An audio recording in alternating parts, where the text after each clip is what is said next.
So, as some of you know, I adore Alice in Wonderland and its lesser-known sister, Alice Through the Looking Glass. Alice Through the Looking Glass contains one of my favourite poems, the Jabberwocky. Now, don't get me wrong, half of the poem is nonsense. The other part is a vicious murder of a creature that's just trying to live its best life. What's not to love? My favourite example of the Jabberwock is actually as a D&D monster. I won't spoil the module that it's in, but look how incredible it is. I will spoil the stat block, so skip ahead if you don't want to know just yet. It's a huge, chaotic evil dragon that's immune to poison damage and can't be charmed, frightened, or poisoned. It also has true sight, so no point trying to go invisible or have any magical darkness or illusions. This creature can see into the ethereal plane. You really think your wizard's party trick can fool it? It also has a little bit of regeneration, 10 points at the start of its turn, as long as it hasn't taken slashing damage. Those more keen-eyed amongst you will notice that it also appears to be vulnerable to the Vorpal Sword. Ladies and gentlemen and everything left, right and centre, allow me to introduce you to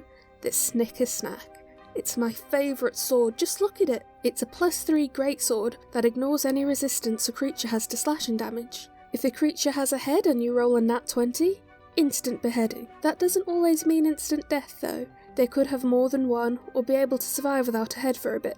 But it's still a pretty awesome scene. It's not all fun and games though. The plot twist is that the sword is actually sentient. It can speak, read and understand common, and it urges you to kill more dragons. It's also a little bit rude. If you miss an attack roll 3 times in a row, and with my dice curse, that's highly likely, you lose attunement to it and can only try to be friends again once every long rest.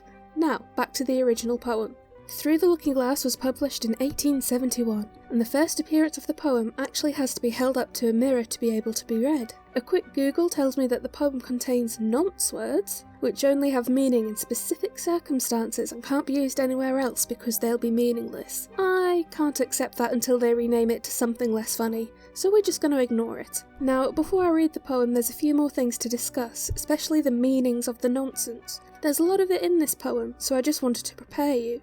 In the book, Alice asks dear Humpty Dumpty the meanings of some things, and this is what they say. Brillig means 4 o'clock in the afternoon, the time where you begin broiling things for dinner. That'll do very well, said Alice. And slithy? Well, slithy means lithe and slimy.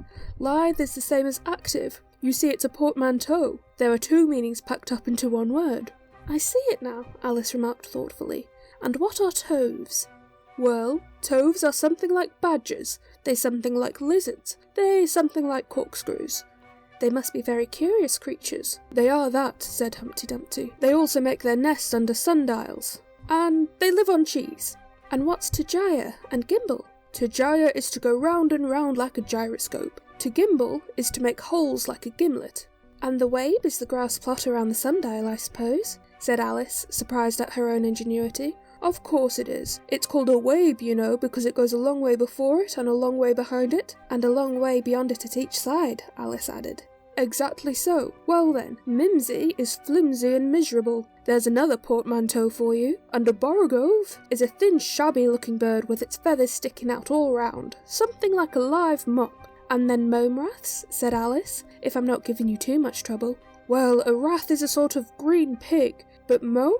I'm not certain about. I think it's short for from home, meaning that they'd lost their way, you know. And what does outgrabe mean?